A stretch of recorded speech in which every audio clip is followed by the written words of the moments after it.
नमस्कार दोस्तों आज हम बात करेंगे सही सवाल पूछने की कला के बारे में।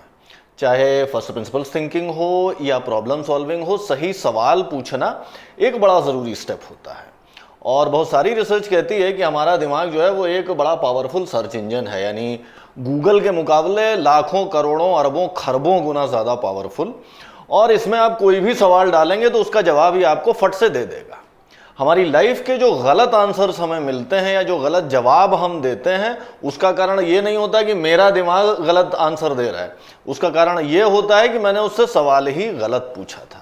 तो आज इसी के बारे में बात करेंगे, देखेंगे कि हम किसी भी प्रॉब्लम में सही सवाल तक कैसे पहुंचे। अगर आपने अब तक सब्सक्राइब नहीं किया है तो सब्सक्राइब करिए और इस बेल आइकॉन को दबाइए। मान लीजिए कि आप कोई प्रॉब्लम सॉल्व करना चाहते हैं। मान लेते हैं कि आप बड़ा प्रोक्रेस्टिनेट करते हैं, आज का काम कल पे टालते हैं और आप इस चीज़ को सॉल्व करना चाहते हैं।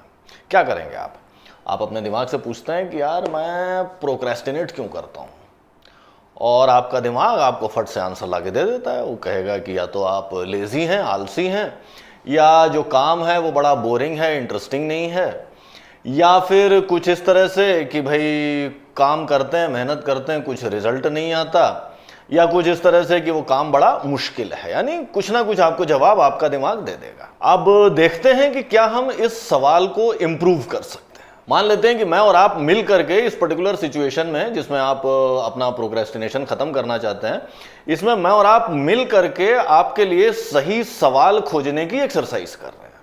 तो मैं आपसे पूछता हूं कि आप प्रोक्रेस्टिनेशन क्यों खत्म करना चाहते हैं। आप कहते हैं कि मैं प्रोक्रेस्टिनेशन इसलिए खत्म करना चाहता हूं क्योंकि अगर मैं प्रोक्रेस्टिनेट करूंगा तो मैं कुछ काम ही नहीं कर पाऊंगा। मैं काम करने के बारे में सोचता हूं और मैं उसको आगे टालता रहता हूं, कुछ काम ही नहीं होता है। मैं आपकी तरफ थोड़ा अजीब नज़रों से थोड़ा भौहें तिरछी करके देखता हूं और मैं कहता हूं कि आप प्रोक्रेस्टिनेशन क्यों खत्म करना चाहते हैं। मैं वही सवाल दोबारा रिपीट कर देता हूं। इस बार आप थोड़ा सा और सोचते हैं और आप कहते हैं कि मैं प्रोक्रेस्टिनेशन इसलिए ख़त्म करना चाहता हूं कि मैं कोई एग्ज़ाम लिखना चाहता हूं, या कोई जॉब पाना चाहता हूं, या मैं कोई नई स्किल सीखना चाहता हूं, या मैं पैसे कमाना चाहता हूं, या मैं फिट बनना चाहता हूं, या मैं वेट लूज़ करना चाहता हूं। कोई भी स्पेसिफिक काम मैं करना चाहता हूं, जो भी आप करना चाहते होंगे। तो फिर मैं आपकी तरफ देखता हूं और कहता हूं कि अच्छा, तो फिर क्या आप अपने ओरिजिनल क्वेश्चन को अपडेट कर सकते हैं, इम्प्रूव कर सकते हैं। आप थोड़ा सोचते हैं और फिर कहते हैं कि हाँ, मैं ये जानना चाहता हूं कि मैं फिट कैसे बनूं। मान लेते हैं कि आप प्रोक्रेस्टिनेशन इसलिए खत्म करना चाहते थे ताकि आप फिट बन सकें। अब ध्यान दीजिए कि आपका सवाल शुरू हुआ था कि मैं प्रोक्रेस्टिनेशन कैसे खत्म करूं, मैं अपनी काम टालने की आदत को कैसे खत्म करूं, और अभी हम कहां तक पहुंचे हैं कि मैं फिट कैसे बनूं। डेफिनेटली ये सेकंड वाला सवाल जो है वो पहले वाले सवाल से बेटर है, स्पेसिफिक है। आपके पास एक क्लियर टारगेट है, आप इसको ज़्यादा आसानी से सॉल्व कर सकते हैं। आगे बढ़ते हैं। अब मैं आपसे कहता हूं कि चलिए ठीक है, हमारा करंट सवाल है कि आप फिट कैसे हो सकते हैं। क्या आप इस सवाल को किसी और तरीके से भी पूछ सकते हैं? क्या कोई और तरीका भी हो सकता है इस सवाल को पूछने का? आप थोड़ा सोचते हैं और आप फिर कहते हैं कि आप उस सवाल का दूसरा वर्जन खोज करके मुझे देते हैं। मान लेते हैं कि आप कहते हैं कि मैं क्या एक्सरसाइज करूं, क्या रूटीन फॉलो करूं और क्या डाइट खाऊं ताकि मैं फिट हो सकूं। और जैसे ही आप ऐसा कहते हैं, मैं आपको रोक देता हूं। देखिए, जहां पर आप एक्सरसाइज, रूटीन या डाइट की बात करने लगे, वहां आप आंसर पे पहुंच गए। हम यहां पे क्वेश्चन पे काम करना चाहते हैं। हम यहां पर अभी आंसर या ऑप्शंस में नहीं जाना चाहते, हम अभी केवल क्वेश्चन को ही इंप्रूव करना चाहते हैं। तो मैं फिर आपसे कहूंगा कि आपका करंट सवाल है कि मैं फिट कैसे बनूं। इस सवाल को आप क्या किसी और तरीके से भी पूछ सकते हैं। आप थोड़ी देर सोचते हैं और फिर कहते हैं कि मैं अपने शरीर में थोड़ा फैट, थोड़ी चर्बी कम करना चाहता हूं और थोड़ी मसल और थोड़ी एनर्जी गेन करना चाहता हूं। तो मेरा सवाल जो अभी तक ये था कि मैं फिट कैसे बन सकता हूं, वहां से क्या चेंज हो जाता है कि मैं फैट कैसे लूज करूं और मसल और एनर्जी कैसे गेन करूं। पिछले सवाल से डेफिनेटली थोड़ा बेटर सवाल है। हम थोड़ा और स्पेसिफिक चले गए। हम ये कह रहे हैं कि भाई मैं फैट कैसे लूज करूं और मसल और एनर्जी कैसे गेन करूं। मैं कहता हूं ठीक है, अच्छा इंप्रूवमेंट है। क्या किसी और तरीके से आप इस सवाल को पूछ सकते हैं? आप थोड़ा तो इरिटेट होते हैं, लेकिन फिर अपना सर खुजलाते हैं और फिर कहते हैं कि, और इस बीच में बहुत सारे परम्यूटेशन कॉम्बिनेशन आपके दिमाग में रन कर रहे हैं, और आप कहते हैं कि मे बी मैं इस तरह से ये सवाल पूछ सकता हूं कि ऐसा क्या है जो मुझे मसल गेन करने से, एनर्जी गेन करने से और फैट लूज करने से रोकता है। जहां आप ये सवाल पूछते हैं कि ऐसा क्या है जो मुझे फिट होने से या जो मुझे फैट लूज करने से और मसल और एनर्जी गेन करने से रोकता है, मैं वहीं आपको रोक देता हूं। और जहां आप इस सवाल को 2-3 बार अपने दिमाग में रिपीट करते हैं, आपका दिमाग तरह तरह के आइडियाज फेंकना शुरू कर देता है। आपका दिमाग आपसे कहता है कि भाई आप रात में देर रात तक नेटफ्लिक्स देखते हुए जागते रहते हैं, सवेरे 10 बजे उठते हैं, 12 बजे नाश्ता करते हैं, दिन भर कुर्सी पे बैठे रहते हैं, मोबाइल में आंखें गड़ाए रहते हैं, ना एक्सरसाइज करते हैं, खाना जंक फूड खाते हैं। इतनी सारी चीजें आपका दिमाग आपको बताने लग जाता है। आपने सवाल क्या पूछा था कि ऐसा क्या है जो मुझे फिट होने से, जो मुझे फैट लूज करने से और मसल और एनर्जी गेन करने से रोकता है। आपके दिमाग ने जब आपकी दिनचर्या आपके सामने खोल के रख दी तो अपने आप आपको बहुत सारे आंसर उसमें मिलना शुरू हो जाएंगे। आपको तुरंत समझ में आने लगेगा कि अगर मैं अपना थोड़ा सोने जागने का रूटीन ठीक कर लेता हूँ, थोड़ा खाना ठीक खाने लग जाता हूँ, थोड़ा बैठना कम कर देता हूँ, थोड़ा चलना फिरना शुरू कर देता हूँ, थोड़ा मोबाइल में दिमाग लगाना या मोबाइल देखते रहना और नेटफ्लिक्स देखते रहना थोड़ा कम कर देता हूँ, तो ही मैं अच्छा खासा फिट बनने की तरफ चल पड़ूंगा। मजेदार चीज क्या है कि ये आंसर आपके लिए पर्सनलाइज्ड हैं, आपकी पर्टिकुलर सिचुएशन से निकले हैं, आपकी आदतों को, आपके रूटीन को कंसिडरेशन में लेते हुए निकले हैं और आपके लिए स्पेसिफिक हैं। इसलिए आपके लिए ये उपाय, ये सॉल्यूशंस बड़ा अच्छा काम करेंगे। सुंदर चीज ये है कि आपको रॉकेट साइंटिस्ट या आइंस्टीन होने की जरूरत ही नहीं है अपनी लाइफ की प्रॉब्लम सॉल्व करने के लिए। अगर आप सही सवाल पे पहुंच पाते हैं तो आपका दिमाग अपने आप ही आपको सॉल्यूशंस दे देता है। और सही सवाल खोजने के लिए मेहनत करने का एक और फायदा ये है कि कई बार ये आपको गलत लक्ष्य के पीछे जाने से रोक लेता है।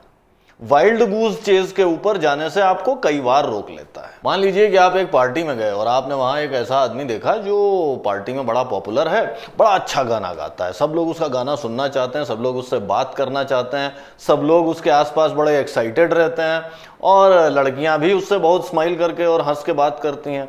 आप कोने में खड़े रहते हैं, आपकी तरफ कोई ध्यान भी नहीं देता। तो आप सोचते हैं कि यार ये आदमी बड़ा अच्छा गाना गाता है, मैं भी गाना सीखूंगा। तो आप अपने आप से सवाल पूछते हैं कि मैं गाना कैसे सीख सकता हूं। तो फिर चलिए इस सिचुएशन में भी हम और आप मिलकर के सही क्वेश्चन की खोज पे चलते हैं। आप कहते हैं कि मैं गाना कैसे सीख सकता हूं। मैं आपसे पूछता हूं कि आप गाना सीखना क्यों चाहते हैं। आप कहते हैं कि मैं पार्टियों में पॉपुलर होना चाहता हूं। तो मैं कहता हूं ठीक है, तो फिर आप अपने सवाल को अपडेट कर सकते हैं। तो आप कहते हैं हाँ ठीक है, मेरा सवाल अब हो गया कि मैं पार्टियों में पॉपुलर कैसे हो सकता हूं। मैं कहता हूं ठीक है, क्या इस सवाल को आप किसी और तरह से पूछ सकते हैं। आप कहते हैं कि मैं क्या करूं जिससे मैं जब पार्टियों में जाऊं तो लोग मुझे देखकर एक्साइटेड हों, लोग मुझे देखकर खुश हों, मुझे पार्टियों में इनवाइट करना चाहें, मुझसे पार्टी में बात करना चाहें और तमाम तरह के लोग मेरे इर्द गिर्द इकट्ठा होकर के मेरे नज़दीक रहना चाहें। मैं कहता हूं ठीक है, क्या आप इस सवाल को किसी और तरीके से पूछ सकते हैं। फिर आप थोड़ा सर खुजलाते हैं और इधर उधर देखते हैं और थोड़ा आगे पीछे टहलते हैं और उसके बाद आप कहते हैं कि एक और तरीका इस सवाल को पूछने का यह हो सकता है कि क्या ऐसा है जो मुझे पार्टियों में पॉपुलर होने से रोकता है, या फिर ऐसा क्या करता हूं मैं जिसकी वजह से लोग पार्टियों में मेरे से बात नहीं कर रहे होते या मुझे बोरिंग समझते हैं या मेरी कंपनी को उतना एक्साइटिंग नहीं मानते।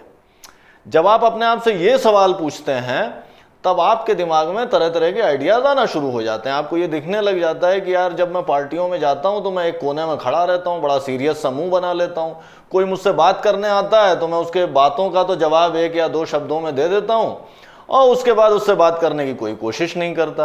या फिर आपको ये समझ में आने लगता है कि यार जब मैं बात करना शुरू करता हूं तो मैं अपनी लंबी राम कहानी सुनाता रहता हूं, ये भी नहीं देखता कि सामने वाला बोर हो रहा है कि नहीं बोर हो रहा है। या फिर मैं नेगेटिव बातें करता हूं, लोगों के बारे में बिचिंग करता हूं, दूसरों की बुराइयां करता हूं या बड़ी डिप्रेसिंग टाइप की चीजें करता हूं जिसकी वजह से लोग मेरे से बात नहीं करना पसंद करते। जब आप यहां तक पहुंच जाते हैं तो फिर आपके दिमाग में तरह तरह के आइडियाज अपने आप ही आना शुरू हो जाते हैं और आपको यह भी समझ में आने लग जाता है कि यार अगर मैं ये 3-4-5 चीजें कर लूं, ये 3-4-5 चेंजेस ले आऊं तो जिस रिजल्ट के पीछे मैं जा रहा था उस रिजल्ट को मैं काफी आसानी से पा सकता हूं। ध्यान दीजिए कि जब आप ये सवाल पूछते हैं कि मैं गाना कैसे सीखूं, तब आप 2 गड़बड़ियां कर रहे हैं। पहली गड़बड़ी तो आप ये कर रहे हैं कि जो रियल प्रॉब्लम है कि आप पार्टियों में पॉपुलर होना चाहते हैं, उसके ऊपर ध्यान हटा के आप किसी और चीज के ऊपर ध्यान दे रहे हैं। और दूसरी प्रॉब्लम जो होती है वो ये कि जिस समय आप ये कहते हैं कि मैं गाना कैसे सीखूं और आप एक्चुअल में पार्टी में पॉपुलर होना चाहते हैं, तो उस समय आप सवाल के ऊपर मेहनत किए बिना सीधे आंसर पे पहुंच चुके होते हैं। दोस्तों, सही सवाल तक पहुंचने के लिए समय बिताना और मेहनत करना बड़ा जरूरी है। अब्राहम लिंकन के बारे में कहा जाता है कि उन्होंने कहा था कि अगर आप मुझे 6 घंटे देंगे एक पेड़ काटने के लिए, तो मैं पहले 4 घंटे तो उस कुल्हाड़ी को तेज करूंगा। सही सवाल तक पहुंचने के लिए मेहनत करना काफी कुछ अपनी कुल्हाड़ी को तेज करने के बराबर है। और इसके 2 बड़े फायदे होते हैं। एक तो ये कि आप सही प्रॉब्लम के ऊपर फोकस कर पाते हैं, और दूसरा आप अपने लिए कस्टमाइज्ड सोल्यूशन बना पाते हैं। ऐसा सोल्यूशन जो आपकी परिस्थिति, आपके कॉन्टेक्स्ट, आपकी स्ट्रेंथ वीकनेसेस, आपकी आदतों, आपकी स्किल्स के अनुसार होता है और आपके लिए बड़े अच्छे रिजल्ट्स देता है। आज के एपिसोड में इतना ही। अगर आपको ये एपिसोड अच्छा लगा तो दोस्तों के साथ शेयर करिए, लाइक और कमेंट करिए, और अगर आपने अब तक सब्सक्राइब नहीं किया तो सब्सक्राइब करिए और इस बेल आइकॉन को दबाइए। जल्दी मिलते हैं एक नए एपिसोड के साथ, तब तक के लिए बाय बाय।